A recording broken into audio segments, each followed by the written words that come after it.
Let's start gardening. Alright, we're back. Here we got Ben and still that chaos he caused.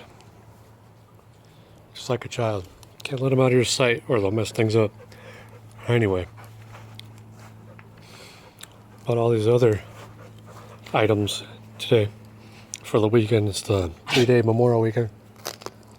So, it gives me a bit of free time. Inside this bucket, or trash bin, it's going to be a compost bin now. I'm going to put it over there. I'm going to move. Okay, those tires are going to be gone. But I'm going to move that and put it probably like down here.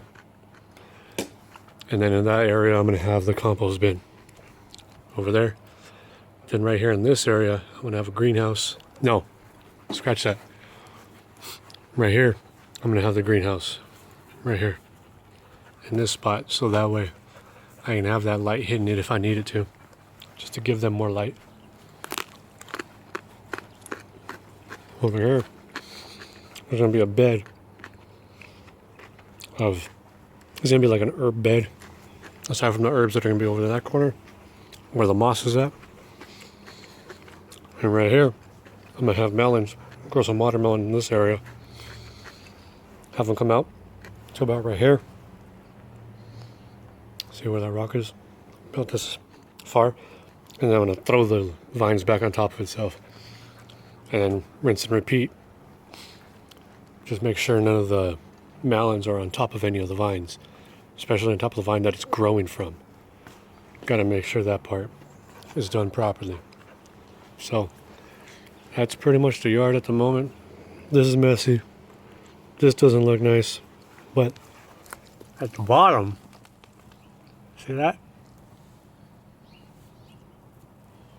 When you compare the color, the grass is dying because it's not getting any light. Not as fast as I would like, but at least I don't have to go in there and like manually dig it up and all of that, because that's backbreaking work. You're supposed to work smarter, not harder. So I am. Might take more time. Might not be as fast as the normal method of just digging it up, right, Ben? But it'll still get the job done. And then what I might end up doing is when I pull all those lettuce out and the tops of these carrots, they're all going to go into the compost bin along with my eggs that are sitting up on top of that table over there that Ben knocked down earlier. You can even see one right there. Little shell. Yeah, Ben, you. But all that's going to go in there. And mix up the compost. Start adding to it. Right here might be the place where it sits all the time. What I'm going to be doing though is getting one of these buckets. And it's going to sit right out here. I'm going to get some kind of little table for this area. Just this spot. So that way that bucket can sit here. And then when we have scraps from inside, we just step right out. No need to even put shoes on. Just 1 foot out. Boom. Throw in the bucket. And then, I guess maybe once a week or so, I just grab it. Then walk it over to the bin that's going to be in the corner. So right now what I'm doing is, this being the first year. Ben, see, look what he did. I'll be back. Alright.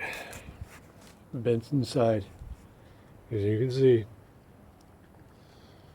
he is no longer out here because he was distracting me too much, causing too much noise while I was trying to make this video. I love the dog and all, but he can be a pain at times. Anyway, look, like I was saying though, is I started talking about it when I was over there in that area, about how I started that pumpkin right there from a seed inside the house. And I have a few more in there, but the problem is I didn't put light on it soon enough because I didn't have any lamps to put on, to actually direct on them. I didn't have any lamps or light source at all, aside from maybe like a window sill, but I didn't have any window sills that were big enough. And the ones outside are, well, look at them, they're slanted, so that wouldn't work at all. But what I ended up doing is, maybe, I want to say about 2 days after I put them inside of the little peat, I guess it's peat moss, but the little jiffy peat pots or pods, whatever they're called. I don't remember right now, but I put them in there like maybe 2 days later. I ended up getting a light source because I didn't have one at the time. And the stuff that grew, like except for that pumpkin did fine. The one right over there that I was talking about. The rest of them that grew though is, see if I can explain it with this little pumpkin. Most experienced gardeners already know what I'm about to say, but let me explain it for anyone that's not an experienced gardener. Okay. Down here, you have, I'll just call it the stem, because I don't know the technical term. This is the right size. The pumpkin that I have inside, the stem is about up to here already. And that's way too high. It's not going to be able to support itself. It doesn't look green like this one. That looks green like it's supposed to. It looks healthy. It looks, I'll say, looks about, see that color? Looks about that color. That green right here. Right here. And it's supposed to be a darker green, like the rest of this pumpkin is, especially down there. Yep. Real dark green. Yeah, so they're all really lanky and pretty much they look sick. I'll show you right here. Let me get this thing to focus.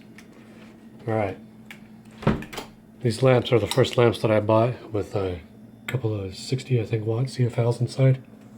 Yeah, something like that. And here we have the pumpkins like I was talking about. Back there. That's the pumpkin. Look how long that is. Anyway, most of these I assume they're going to be a loss anyway because of how lanky they are. Because that's not right. I mean, look. See, that's way too high. These bell peppers right here, they sprouted about, let's say, 5 days. No, like 3 days after I already transplanted all of these, but they're already lanky from inside the little jiffy thing right here. This container that the little peat pods sit in. I labeled them all top.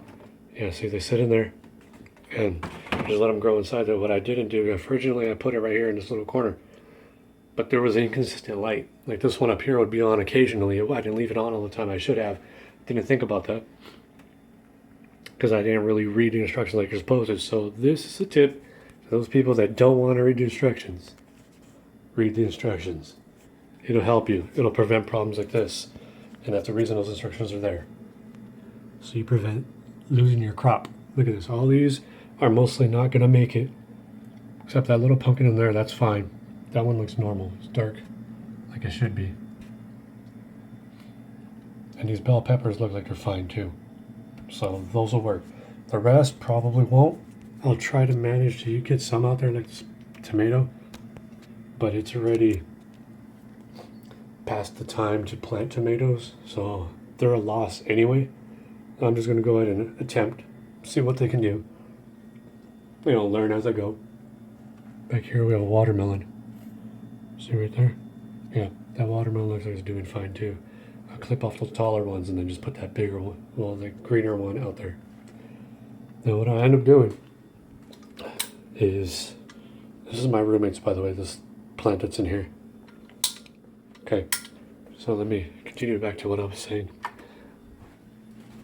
And after those are done and they're growing to a decent height or a decent size, or you know, grown long enough, first they're in the little peat pods, and then I put them into those little solo cups. They're not even solo, they're like Stater Brothers brand or something.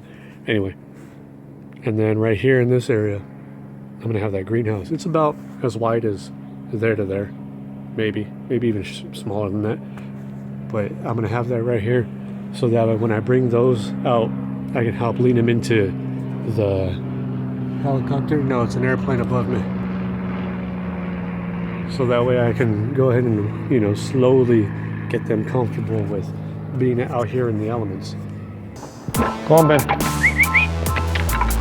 See you guys later. Good job, boy. Did good today. Let's go.